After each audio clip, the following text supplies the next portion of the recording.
कहानी की शुरुआत में हम सोनिक, टेल्स और नकल्स को देखते हैं जो टॉम और मैडी के साथ खुशी से रह रहे थे। आज ये तीनों एक मजेदार रेस करने वाले थे। नकल्स गर्व से कहता है, मैं इस फैमिली का चैंपियन हूँ और मैं हमेशा जीतता हूँ। सोनिक मुस्कुराते हुए जवाब देता है, क्या तुम्हें यकीन है कि तुम पूरे यूनिवर्स के सबसे तेज क्रिएचर को चैलेंज करना चाहते हो? मैडी रेस शुरू करती है और तीनों बिजली की रफ्तार से दौड़ पड़ते हैं। सोनिक सबसे तेज आगे बढ़ रहा था, लेकिन टेल्स भी अपनी पूंछ की मदद से उड़ते हुए तेजी से आगे निकल रहा था। नकल्स भी पीछे नहीं था और वो सोनिक को चिढ़ाता जा रहा था। अब सोनिक अपनी फुल स्पीड लगा देता है और एक ही पल में पूरे ग्रीन हिल्स का चक्कर लगाकर फिनिश लाइन पर पहुंच जाता है। वो खुशी से चिल्लाता है, मैं जीत गया। लेकिन जैसे ही वो देखता है, टेल्स और नकल्स पहले से ही वहां खड़े थे। सोनिक हैरान रह जाता है, ये कैसे हो सकता है? मैं कैसे हार गया? जब वो उन्हें छूता है तो उसे पता चलता है कि वो दोनों होलोग्राम थे जिन्हें टेल्स ने अपने गैजेट की मदद से बनाया था। सोनिक तुरंत वापस स्टार्टिंग पॉइंट की तरफ जाता है और वहां पहुंचते ही टॉम, मैडी और बाकी सभी उसे सरप्राइज देते हैं। आज सोनिक का हैप्पी बी अर्थ डे था। टॉम समझाता है कि ये दिन उस दिन की सालगिरह है जब सोनिक पहली बार पृथ्वी पर आया था, इसलिए बर्थडे की जगह उन्होंने इसे बी अर्थ डे कहा। अब सोनिक को समझ आता है कि वो रेस सिर्फ उसका ध्यान भटकाने के लिए थी। नकल्स कहता है, हम तुम्हारे लिए पार्टी करना चाहते थे क्योंकि तुम हमारे हीरो हो। टेल्स भी मुस्कुराते हुए कहता है, अगर तुम यहाँ नहीं होते तो हम कभी दोस्त भी नहीं बनते। टॉम भावुक होकर कहता है, सोनिक, जिस दिन तुम इस धरती पर आए थे उसी दिन से हमारी जिंदगी बदल गई। अब हम सब एक फैमिली हैं। और फिर सभी मिलकर पार्टी करने लगते हैं। पार्टी खत्म होने के बाद सोनिक टॉम को धन्यवाद कहता है। फिर वो उस पुरानी गुफा में जाता है जहां वो पृथ्वी पर आने के बाद कई सालों तक छिप कर रहा था। टॉम भी उसके पीछे पीछे वहां पहुंच जाता है। गुफा के अंदर टॉम को दीवार पर एक पेंटिंग दिखाई देती है। वो पूछता है, ये किसकी तस्वीर है? सोनिक जवाब देता है, ये लॉन्ग क्लॉ है, जिन्होंने मुझे बचपन में पाला था। मैंने ये पेंटिंग इसलिए बनाई ताकि मैं उन्हें कभी भूल न सकूं। सोनिक थोड़ा भावुक होकर कहता है, मुझे अभी भी उनकी बहुत याद आती है। क्या तुम्हें लगता है कि उन्हें मुझ पर गर्व होगा? टॉम शांत आवाज में जवाब देता है, तुमने बचपन में बहुत कुछ खोया है, लेकिन उस दर्द ने तुम्हें बुरा इंसान नहीं बनाया। तुम चाहे कितना भी गुस्सा क्यों ना हो, दिल से हमेशा एक अच्छे हिजोग रहोगे। जिंदगी हर मोड़ पर हमारी परीक्षा लेती है, लेकिन हमारे पास हमेशा एक चुनाव होता है। हम बुराई का रास्ता चुनते हैं या अच्छाई का, और जब हम अपने दिल की सुनते हैं तो अक्सर हम सही रास्ते पर होते हैं। सोनिक मुस्कुराकर कहता है, अगर तुम मेरे साथ नहीं होते तो शायद मैं आज बिल्कुल अलग हेजहोग होता। अब हम जापान के प्रिजन आइलैंड को देखते हैं, जहां गार्डियन यूनिट नेशन यानी गन की एक हाई सिक्योरिटी जेल मौजूद थी। यहीं पर एक बेहद खतरनाक प्राणी को कैद करके रखा गया था। उसका नाम था शैडो। शैडो पिछले 50 सालों से गहरी नींद में बंद पड़ा था, लेकिन अचानक लैब का सिस्टम हैक होने लगता है। अलार्म बजने लगते हैं और उसी पल शैडो की आंखें खुल जाती हैं। पूरी फैसिलिटी में अफरा तफरी मच जाती है। वहां मौजूद ऑफिसर कुछ भी कंट्रोल नहीं कर पा रहे थे। वो तुरंत हथियार लेकर शैडो को रोकने के लिए उसकी कैद वाली कैप्सूल के पास पहुंचते हैं, लेकिन शैडो एक ही पंच में उस कंटेनर को तोड़ देता है और फिर वो अपनी टेलीपोर्टेशन और सुपर स्पीड का इस्तेमाल करते हुए गन के सैनिकों को एक एक करके खत्म करने लगता है। उसकी स्पीड इतनी तेज थी कि कोई उसे ठीक से देख भी नहीं पा रहा था। कुछ ही पलों में शैडो उस पूरी फैसिलिटी से निकल जाता है और सीधे टोक्यो शहर पहुंच जाता है। वो शहर की स्क्रीन पर साल देखता है 2024 और गुस्से से भर जाता है क्योंकि उसे 50 साल तक कैद करके रखा गया था। तभी गन के सैनिक वहां पहुंच जाते हैं और शैडो को चारों तरफ से घेर लेते हैं। शैडो गुस्से में कहता है, मुझे अकेला छोड़ दो, और फिर वो अपनी शक्तियां एक्टिवेट कर देता है। कुछ ही सेकंड में वो सभी सैनिकों को हरा देता है। उधर ग्रीन हिल्स में सोनिक और उसके दोस्त आराम से बोनफायर के पास बैठकर मशरूम पका रहे थे। तभी अचानक आसमान से एक हेलीकॉप्टर उतरता है। उसमें से उतरती है गन की डायरेक्टर रोकवेल। वो सोनिक से कहती है, टोक्यो में एक बहुत बड़ी समस्या पैदा हो गई है और मुझे कमांडर वॉल्टर्स ने तुम्हें बुलाने के लिए भेजा है। कमांडर वॉल्टर्स वही व्यक्ति थे जिन्होंने गन संगठन की स्थापना की थी। सोनिक टॉम और मैडी से कहता है, तुम लोग खाना फ्रिज में रख दो। अब टीम सोनिक लोगों को बचाने के लिए निकल रही है। तीनों हेलीकॉप्टर में बैठते हैं और टेलीपोर्टेशन रिंग की मदद से सीधे टोक्यो पहुंच जाते हैं। जैसे ही वो शहर के ऊपर पहुंचते हैं, उन्हें एक भयानक धमाका दिखाई देता है। पूरा टोक्यो अफरा तफरी में डूबा हुआ था। तीनों लड़ाई के लिए तैयार हो जाते हैं। सोनिक मजाक में कहता है, हमें नहीं पता हमारा विलेन कौन होने वाला है, चाहे वो गोडजिला हो या फिर कोई किटी, हम उसे संभाल ही लेंगे। ये कहते ही तीनों हेलीकॉप्टर से छलांग लगा देते हैं और एकदम हीरो स्टाइल में जमीन पर लैंड करते हैं। लेकिन वहां चारों तरफ तबाही फैली हुई थी। उन्हें समझ ही नहीं आता कि यहाँ आखिर हुआ क्या है। तभी अचानक एक कार उनके ऊपर आकर गिरती है। नकल्स तुरंत उसे पकड़कर सबको बचा लेता है और तभी उनके सामने शैडो आ जाता है। तीनों उसे देखकर हैरान रह जाते हैं। टेल्स धीरे से कहता है, सोनिक, ये तो बिल्कुल तुम्हारी तरह दिखता है। सोनिक पूछता है, तुम कौन हो और मेरे जैसे क्यों दिखते हो? शैडो ठंडी आवाज में जवाब देता है, मेरा समय बर्बाद मत करो, यहाँ से चले जाओ, इससे पहले कि मैं तुम्हें चोट पहुंचा दूं। सोनिक शांत रहने की कोशिश करता है, हम तुमसे लड़ना नहीं चाहते, हम आराम से बैठकर बात कर सकते हैं। लेकिन शैडो कहता है, तुम गन के हेलीकॉप्टर से आए हो, इसलिए मुझे तुमसे कोई बात नहीं करनी। नकल्स को गुस्सा आ जाता है, वो तुरंत शैडो पर पंच मारने बढ़ता है, लेकिन शैडो टेलीपोर्ट होकर उसके सामने आ जाता है। वो नकल्स का हाथ मरोड़ देता है और उसे बुरी तरह जमीन पर गिरा देता है। सोनिक और टेल्स तुरंत नकल्स को संभालते हैं। अब तीनों मिलकर लड़ने के लिए तैयार हो जाते हैं। नकल्स कहता है, ये सोनिक से भी ज्यादा ताकतवर है। सोनिक जवाब देता है, तो हमें इसे मिलकर हराना होगा। लेकिन तभी शैडो फिर टेलीपोर्ट करता है और अचानक उनके पीछे आकर हमला कर देता है। वो सोनिक को पकड़कर आसमान में ले जाता है और उसे नीचे फेंक देता है। फिर कहता है, तुम सब बहुत कमजोर हो। शैडो अपनी बाइक पर बैठता है और वहां से जाने लगता है। जाते जाते वो चेतावनी देता है, मेरा पीछा करने की कोशिश मत करना। लेकिन सोनिक इतनी आसानी से हार मानने वाला नहीं था। वो फुल स्पीड में शैडो के पीछे दौड़ पड़ता है। कुछ ही सेकंड में वो उसके बराबर पहुंच जाता है। सोनिक फिर से उससे बात करने की कोशिश करता है, लेकिन शैडो उसकी तरफ फायरिंग शुरू कर देता है। सोनिक अपनी स्पीड से हर अटैक से बचता जाता है। वो शैडो की बाइक पकड़ लेता है, लेकिन तभी शैडो उसे टेलीपोर्ट करके हवा में ले जाता है। अब वो दोनों इमारतों की छतों पर दौड़ रहे थे। सोनिक नीचे गिरता है, लेकिन शैडो अपनी बाइक से आसमान की तरफ तेजी से बढ़ता है। फिर अचानक वो तेजी से नीचे आता है। सोनिक भी पूरी ताकत से उसके ऊपर हमला करता है। दोनों की टक्कर इतनी ताकतवर होती है कि पूरे टोक्यो शहर की बिजली चली जाती है। जब सोनिक की आंख खुलती है तो शैडो वहां नहीं था और सोनिक हथकड़ियों से बंधा हुआ था। तभी टेल्स और नकल्स वहां पहुंचते हैं। टेल्स उसके हथकड़ी खोल देता है और कहता है, तुम्हें अकेले एक्शन नहीं लेना चाहिए था, हम तीनों एक टीम हैं। अब तीनों आगे की योजना बनाने के लिए चाओ गार्डन नाम के एक रेस्टोरेंट में जाते हैं। ये टोक्यो की एक मशहूर जगह थी। वहीं कुछ देर बाद कमांडर वॉल्टर्स भी वहां पहुंचते हैं। सोनिक उनसे पूछता है, वो काला हेजहोग कौन था? कमांडर वॉल्टर्स जवाब देते हैं, उसका नाम शैडो है और उसकी कहानी तुम्हारी तरह ही शुरू हुई थी। लेकिन जहां तुम्हें इस धरती पर दोस्त और परिवार मिले, वहीं शैडो को सिर्फ दर्द और नुकसान मिला। फिर वो शैडो की कहानी बताते हैं। लगभग 50 साल पहले जब एक उल्का पिंड ओक्लाहोमा में गिरा तो उसके अंदर से शैडो मिला था। शैडो के पास एक अनोखी शक्ति थी, क्योस एनर्जी। उसकी शक्ति इतनी अद्भुत थी कि वैज्ञानिक भी हैरान रह गए। उन्हें लगा कि इस शक्ति से इंसानियत को एक नए युग में ले जाया जा सकता है। लेकिन शैडो की शक्ति बहुत खतरनाक साबित हुई। एक दिन लैब में भयानक दुर्घटना हुई जिससे पूरी लैब तबाह हो गई और उसी हादसे में मारिया की मौत हो गई। मारिया शैडो की सबसे करीबी दोस्त थी। इस हादसे के बाद प्रोजेक्ट के लीड वैज्ञानिक डॉक्टर जेराल्ड को दोषी ठहराया गया और उन्हें कैद कर दिया गया। इसके साथ ही शैडो प्रोजेक्ट हमेशा के लिए बंद कर दिया गया। शैडो को कंट्रोल करना किसी के बस में नहीं था, इसलिए उसे स्टेसिस में डालकर हमेशा के लिए सुला दिया गया। लेकिन अब वो फिर से आजाद हो चुका था। सोनिक धीरे से कहता है, अगर शैडो 50 साल से कैद था तो उसे आजाद करने में किसी ने जरूर मदद की होगी। कमांडर वॉल्टर्स कहते हैं, तुम्हारी बात सही हो सकती है, लेकिन शैडो के बारे में बहुत ही कम लोग जानते थे। तभी अचानक रेस्टोरेंट के बाहर कई एग रोबोट्स प्रकट हो जाते हैं और बिना चेतावनी दिए फायरिंग शुरू कर देते हैं। सोनिक तुरंत खतरा भांप लेता है और चिल्लाता है, सब लोग नीचे झुको। लेकिन तब तक बहुत देर हो चुकी थी। कुछ ही सेकंड में एक जोरदार धमाका होता है। एग ड्रोन्स पूरे इलाके को घेर लेते हैं। टेल्स हैरानी से कहता है, ये रोबोट यहाँ कैसे आ सकते हैं? रोबोटनिक तो मर चुका था।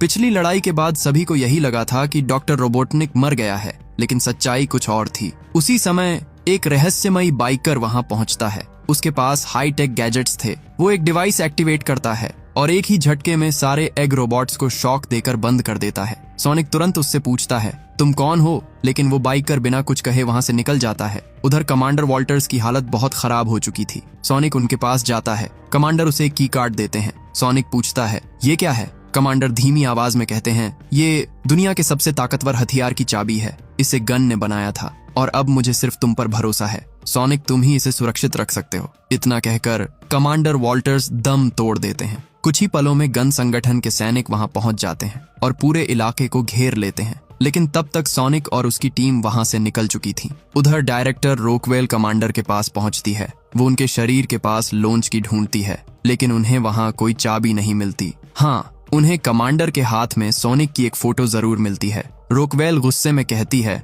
मुझे उस हेजहोग पर पहले से ही भरोसा नहीं था, जरूर उसी ने चाबी चुरा ली है। उधर भागते हुए टेल्स सोनिक से पूछता है, हम भाग क्यों रहे हैं? क्या हम गन के साथ मिलकर काम नहीं कर रहे थे? सोनिक जवाब देता है, जब तक हमें पूरी सच्चाई नहीं मिलती हम किसी पर भरोसा नहीं कर सकते। फिर वो उस रहस्यमयी बाइकर का पीछा करने लगते हैं। कुछ ही देर बाद वो बाइकर एक सी पोर्ट पर जाकर रुक जाता है। वो धीरे से अपना हेलमेट उतारता है और तब पता चलता है वो कोई और नहीं बल्कि रोबोटनिक का असिस्टेंट स्टोन था। सोनिक उसे तुरंत पहचान लेता है। वो पूछता है, तुमने शैडो को आजाद क्यों किया? स्टोन शांत होकर कहता है, हमारा शैडो से कोई लेना देना नहीं है और मैं ये साबित कर सकता हूँ। इतना कहकर वो एक बटन दबाता है। अचानक समुद्र का पानी हिलने लगता है और पानी के अंदर से एक विशाल क्रेब शिप बाहर आ जाती है। जहाज के अंदर हम देखते हैं डॉक्टर रोबोटनिक अभी भी जिंदा है, लेकिन पिछले कई महीनों से वो उसी जहाज में छिपा हुआ था और लगातार फास्ट फूड खाने की वजह से अब वो पहले से काफी मोटा हो चुका था। वो अजीब सा पागलों जैसा व्यवहार कर रहा था।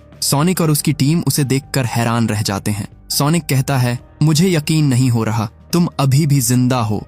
स्टोन रोबोटनिक से कहता है, हमें एक बड़ी समस्या का सामना करना पड़ रहा है। कोई हमारी टेक्नोलॉजी का इस्तेमाल कर रहा है। आज रेस्टोरेंट पर हमला करने वाले एग रोबोट्स हमारे ही डिजाइन के थे। ये सुनकर रोबोटनिक गुस्से से भर जाता है। वो चिल्लाता है, जो भी मेरी टेक्नोलॉजी चुरा रहा है मैं उससे बदला लेकर रहूंगा। फिर वो अपने सिस्टम की मदद से एग रोबोट्स की एनर्जी सिग्नल को ट्रैक करने लगता है। अब सोनिक और उसकी टीम फैसला करती है कि शैडो को रोकने के लिए उन्हें फिलहाल रोबोटनिक के साथ काम करना पड़ेगा। रोबोटनिक मुस्कुराकर कहता है, मैं सिर्फ एक शर्त पर तुम्हारा पार्टनर बनूंगा। वो सोनिक की तरफ देखता है और कहता है, मुझे तुम्हारा एक बाल चाहिए। सोनिक हैरान होता है, लेकिन फिर भी उसे एक हेयर दे देता है। रोबोटनिक उस बाल को देखकर अजीब सी खुशी से मुस्कुराने लगता है और स्टोन तुरंत उसके लिए नए मिशन की तैयारी शुरू कर देता है। अब हमें शैडो दिखाई देता है। वो उसी पुरानी लैब में वापस पहुंच चुका था जहां उसे लगभग 50 साल पहले कैद करके रखा गया था। उस जगह से उसकी बहुत सारी यादें जुड़ी हुई थीं। वहीं उसे जमीन पर पड़ा मारिया का एक पुराना स्केटिंग शू मिलता है। उसे देखते ही शैडो अतीत में खो जाता है। मारिया दरअसल डॉक्टर जेराल्ड की पोती थी। वो अक्सर उस लैब में आया करती थी। शैडो उस समय एक अंदर खड़ा शैडो तुरंत समझ जाता है कि कोई आ चुका है। जेराल्ड मुस्कुराकर कहते हैं, लगता है हमारे मेहमान आ चुके हैं, हमें उनका स्वागत करना चाहिए। अब सोनिक और बाकी सभी लैब के अंदर पहुंच चुके थे, लेकिन उन्हें समझ नहीं आ रहा था कि ये जगह आखिर है क्या। सोनिक चारों तरफ देखकर कहता है, ये जगह किसी पुराने मिलिट्री बेस जैसी लग रही है जो कई सालों से बंद पड़ा है। लैब के अंदर कई रास्ते थे, इसलिए वो 3 अलग अलग ग्रुप में बंट जाते हैं। टेल्स और स्टोन साथ में जाते हैं। नकल्स अकेले आगे बढ़ता है और सोनिक रोबोटनिक के साथ रहता है। उसे रोबोटनिक पर पूरी तरह भरोसा नहीं था। नकल्स को हमेशा से भूतों से बहुत डर लगता था, इसलिए वो थोड़ा डरा हुआ महसूस कर रहा था। तभी अचानक शैडो उसके सामने प्रकट हो जाता है और एक झटके में नकल्स को पकड़ लेता है। उधर शैडो अचानक टेल्स और स्टोन के पीछे भी पहुंच जाता है। दोनों घबरा जाते हैं और शैडो उन्हें भी पकड़ लेता है। इधर सोनिक और रोबोटनिक लैब के एक कमरे में पहुंचते हैं। वहां सोनिक को मारिया का बनाया हुआ छोटा सा खेल का घर दिखाई देता है, साथ ही एक फोटो भी जिसमें शैडो और मारिया खुशी से साथ खड़े थे। ये देखकर सोनिक समझ जाता है कि कभी शैडो की भी एक फैमिली हुआ करती थी। सोनिक रोबोटनिक से कहता है, क्या तुमने कभी सोचा है अगर तुम्हारी भी एक फैमिली होती तो तुम्हारी जिंदगी कैसी होती? शायद तुम सुपर विलेन नहीं बनते। रोबोटनिक ठंडी आवाज में कहता है, ये कभी संभव नहीं था। मेरा कोई नहीं है और रोबोटनिक नाम मेरे साथ ही खत्म होगा। तभी सोनिक को जमीन पर किसी के पैरों के निशान दिखाई देते हैं। वो उन निशानों का पीछा करते हुए एक बड़े कमरे तक पहुंच जाता है। ये वही जगह थी जहां कभी शैडो को कैद करके रखा गया था। अचानक शैडो पीछे से सोनिक पर हमला कर देता है। वो गुस्से में कहता है, मैंने तुम्हें पहले ही चेतावनी दी थी, और एक जोरदार पंच मारकर सोनिक को बेहोश कर देता है। उधर रोबोटनिक को अपने पुराने एग रोबोट्स दिखाई देते हैं। उन्हें देखकर वो बहुत खुश हो जाता है। तभी वहां एक बूढ़ा आदमी आता है जो धीरे धीरे एक गाना गुनगुना रहा था। रोबोटनिक उसे पहचान नहीं पाता और कहता है, तुम जरूर चोर हो, क्योंकि इन एग रोबोट्स का असली क्रिएटर मैं हूँ। तभी वो बूढ़ा आदमी मुस्कुराता है और कहता है, असल में तुम्हें ये विरासत मुझसे ही मिली है, क्योंकि मैं तुम्हारा ग्रैंडफादर हूँ। मेरा नाम है डॉक्टर जेराल्ड रोबोटनिक। रोबोटनिक उस बूढ़े आदमी को ध्यान से देखता है। उसे यकीन ही नहीं हो रहा था कि वो सच में उसका ग्रैंडफादर हो सकता है। लेकिन जब वो उससे कुछ कठिन मैथमेटिक्स के सवाल पूछता है और वो बूढ़ा आदमी उन्हें आसानी से हल कर देता है, तब रोबोटनिक को यकीन हो जाता है वो सच में डॉक्टर जेराल्ड रोबोटनिक ही थे। रोबोटनिक उनसे मिलकर बहुत खुश होता है, लेकिन फिर वो उनसे एक सवाल पूछता है, अगर आप इतने सालों से जिंदा थे तो पूरी जिंदगी आप मेरे साथ क्यों नहीं रहे? जेराल्ड जवाब देते हैं, क्योंकि मुझे पिछले 50 सालों से एक सीक्रेट प्रिजन में कैद रखा गया था, लेकिन अब हम दोनों साथ मिलकर काम करेंगे। उधर शैडो ने सोनिक, टेल्स और नकल्स को पकड़ लिया था और उन्हें एक बड़े पिलर से बांध दिया था। सोनिक जब दो रोबोटनिक को देखता है तो वो पूरी तरह चौंक जाता है। जेराल्ड मुस्कुराते हुए कहते हैं, तुम सोचते हो एक रोबोटनिक खतरनाक है, हम दोनों मिलकर एक से भी ज्यादा खतरनाक हैं। सोनिक समझ जाता है कि ये सब किसने किया है। वो कहता है, तो शैडो को कैद से तुमने ही आजाद किया था। तभी शैडो सीक्रेट वेपन की कार्ड हासिल कर लेता है। वो गुस्से में कहता है, गण संगठन ने हमसे सब कुछ छीन लिया और अब मैं उनसे सब कुछ छीन लूंगा। जेराल्ड आगे बढ़ते हैं और कहते हैं, और इसके लिए हम इस्तेमाल करेंगे इक्लिप्स कैनन, एक ऐसा हथियार जिसे मैंने खुद बनाया है। जेराल्ड बताते हैं, जब मैं जेल में था तब मैंने अपनी आजादी के बदले सरकार से एक डील की थी और उसी डील के तहत मैंने बनाया इक्लिप्स कैनन। ये दुनिया का सबसे शक्तिशाली हथियार है। इसकी सिर्फ एक स्ट्राइक दुनिया के किसी भी कोने को पूरी तरह तबाह कर सकती है और अब हम इसी हथियार से गन हेडक्वार्टर को नष्ट करेंगे। सोनिक गुस्से में कहता है, अगर तुमने वो हथियार इस्तेमाल किया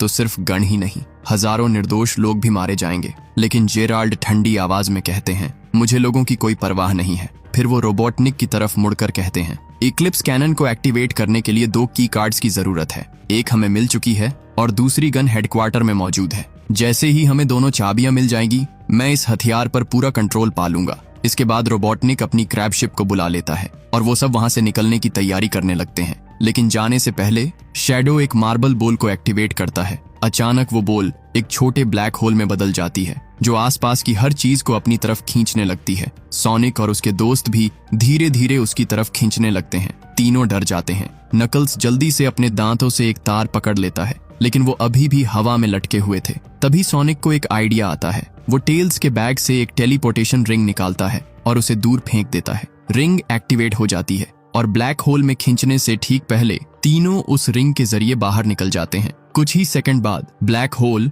उस पूरे पहाड़ को निगल जाता है। सोनिक, टेल्स और नकल्स मुश्किल से बच पाते हैं। उधर रोबोटनिक और जेराल्ड अपनी शिप से ये सब देख रहे थे। उनके स्कैनर में कोई भी लाइफ सिग्नल दिखाई नहीं देता। उन्हें लगता है कि सोनिक और उसके दोस्त मर चुके हैं। रोबोटनिक मुस्कुराते हुए कहता है, मैं उस ब्लू हेजहॉग को कब से मारना चाहता था, लेकिन ग्रैंडपा आपने तो एक ही दिन में काम खत्म कर दिया। जेराल्ड हंसते हुए कहते हैं, मेरे बच्चे, इस दुनिया में ऐसा कुछ नहीं है जिसे हम दोनों मिलकर नष्ट न कर सकें। स्टोन अब शिप की दिशा गण हेडक्वार्टर की तरफ सेट कर देता है और कहता है, वहां पहुंचने में हमें लगभग 1 दिन लगेगा। जेराल्ड रोबोटनिक से कहते हैं, तब तक क्यों ना हम इस समय का इस्तेमाल करें ताकि हम एक दूसरे को बेहतर तरीके से जान सकें और वो सब करें जो तुम बचपन में अपने ग्रैंडफादर के साथ करना चाहते थे। अब दोनों साथ में समय बिताने लगते हैं। रोबोटनिक अपने ग्रैंडफादर के साथ बर्थडे सेलिब्रेट करता है, क्रिसमस मनाता है और वो सब करता है जो उसने अपने बचपन में कभी नहीं किया। वो बेहद खुश था। लेकिन स्टोन इस सबसे खुश नहीं था, क्योंकि अब रोबोटनिक अपने ग्रैंडफादर में इतना व्यस्त हो गया था कि उसने स्टोन को लगभग भूल ही गया था। स्टोन उदास होकर अपनी लाई हुई कॉफी कूड़ेदान में फेंक देता है और तभी हमें पता चलता है कि रोबोटनिक और जेराल्ड असल में ये सब VR हेडसेट की मदद से कर रहे थे। ये हेडसेट इतने एडवांस थे कि उन्हें पहनकर वर्चुअल दुनिया बिल्कुल असली दुनिया जैसी लगती थी। अब कहानी हमें वापस टॉम और मैडी के पास लेकर आती है। दोनों साथ बैठकर अच्छा समय बिता रहे थे। टॉम मुस्कुराते हुए कहता है, पिछले कुछ सालों में हमने सोनिक के साथ मिलकर इतने सारे एडवेंचर किए हैं कि अब दुनिया बचाने की आदत सी हो गई है। तभी अचानक उनके सामने एक पोर्टल खुलता है और उसी में से सोनिक, नकल्स और टेल्स बाहर आ जाते हैं। सोनिक जल्दी से टॉम और मैडी से कहता है, मुझे एक सुपर डेंजरस और टॉप सीक्रेट मिशन में तुम्हारी मदद चाहिए। टॉम और मैडी एक दूसरे को देखते हैं और तुरंत तैयार हो जाते हैं। मैडी हंसते हुए कहती है, वैसे भी हम यहाँ बैठे बैठे बोर हो रहे थे। अब टेल्स सबको पूरा प्लान समझाता है। वो कहता है, हमें गन हेडक्वार्टर में घुसकर वहां से एक की कार्ड हासिल करनी होगी। सोनिक तुरंत कहता है, मेरे पास इससे भी आसान प्लान है। मैं अपनी सुपर स्पीड में दौड़कर जाऊंगा और कुछ ही सेकंड में वो की कार्ड लेकर वापस आ जाऊंगा। लेकिन टेल्स सिर हिलाते हुए कहता है, तुम ऐसा नहीं कर पाओगे, क्योंकि गन हेडक्वार्टर के चारों तरफ एक एनर्जी शील्ड लगी हुई है। अगर तुम उससे टकराए तो सीधा राख बन जाओगे। इसीलिए टेल्स अपना असली प्लान बताता है। हमें पहले हेडक्वार्टर के अंदर घुसना होगा, फिर उनके सर्वर में एक USB ड्राइव डालनी होगी जिससे उस एनर्जी शील्ड को बंद किया जा सके। उसके बाद हमें पूरे टावर का कंट्रोल मिल जाएगा। और यहीं पर टेल्स बताता है कि हमें टॉम और मैडी की मदद क्यों चाहिए, क्योंकि केवल वही दोनों इंसानों की तरह उस टावर के अंदर जा सकते हैं। लेकिन टेल्स एक और खतरे के बारे में बताता है। की कार्ड तक पहुंचने के लिए तुम्हें कई खतरनाक लेजर सिक्योरिटी सिस्टम से गुजरना होगा, जो तुम्हें 1 सेकंड में टुकड़ों में काट सकते हैं। और सबसे बड़ी समस्या ये है, हमारे डेटाबेस में उस जगह का कोई भी पूरा नक्शा मौजूद नहीं है, इसलिए हमें नहीं पता कि अंदर क्या होने वाला है। ये सुनकर मैडी थोड़ा सोचती है, फिर वो कहती है, इस प्लान में जान का बहुत बड़ा खतरा है, इसीलिए मेरे पास एक आसान तरीका है। वो कहती है, हमें सोनिक को फिर से मास्टर एमरल्ड का इस्तेमाल करने देना चाहिए, जिससे वो सुपर सोनिक बन जाएगा और फिर वो आसानी से की कार्ड ले सकता है। लेकिन सोनिक तुरंत मना कर देता है। वो कहता है, हम ऐसा नहीं कर सकते। मास्टर एमरल्ड बहुत खतरनाक और शक्तिशाली है और हमने वादा किया था कि कोई भी उसका इस्तेमाल नहीं करेगा। इसकी लोकेशन भी सिर्फ नकल्स को ही पता है। नकल्स गंभीर आवाज में कहता है, मैं मास्टर एमरल्ड का गार्डियन हूँ और जो भी उस एमरल्ड को मुझसे छीनने की कोशिश करेगा वो मेरा दुश्मन होगा। सोनिक फिर टॉम और मैडी की तरफ देखता है और कहता है, तुम दोनों ने हमेशा मुझे सही रास्ता चुनना सिखाया है और टेल्स का प्लान ही सही रास्ता है। टॉम और मैडी एक दूसरे को देखते हैं और आखिरकार मिशन के लिए तैयार हो जाते हैं। अब सब मिलकर गन हेडक्वार्टर की तरफ जाने की तैयारी करते हैं। शैडो का गुस्सा अभी खत्म नहीं हुआ है। इक्लिप्स कैनन अभी भी एक्टिवेट होना बाकी है और दुनिया के ऊपर एक बहुत बड़ा खतरा मंडरा रहा है। सोनिक और उसके दोस्तों को अभी गन हेडक्वार्टर में घुसकर वो दूसरी की कार्ड हासिल करनी होगी। लेकिन सवाल ये है, क्या वो इतने खतरनाक मिशन को पूरा कर पाएंगे? क्या शैडो को उसके दर्द से बाहर लाया जा सकेगा या फिर उसकी नफरत पूरी दुनिया को तबाह कर देगी? ये सब हमें पता चलेगा इस कहानी के अगले पार्ट में। तो अगर आप चाहते हैं कि इस मूवी का सेकंड पार्ट जल्दी आए तो अभी इसी वीडियो को लाइक करें, अपने दोस्तों के साथ शेयर करें और चैनल को सब्सक्राइब जरूर करें। आपका एक सब्सक्राइब और एक शेयर मुझे अगला पार्ट जल्दी लाने की मोटिवेशन देता है। और अगर आपने यहाँ तक वीडियो देखी है तो दिल से बहुत बहुत धन्यवाद। हम मिलेंगे सेकंड पार्ट में। Thanks for watching.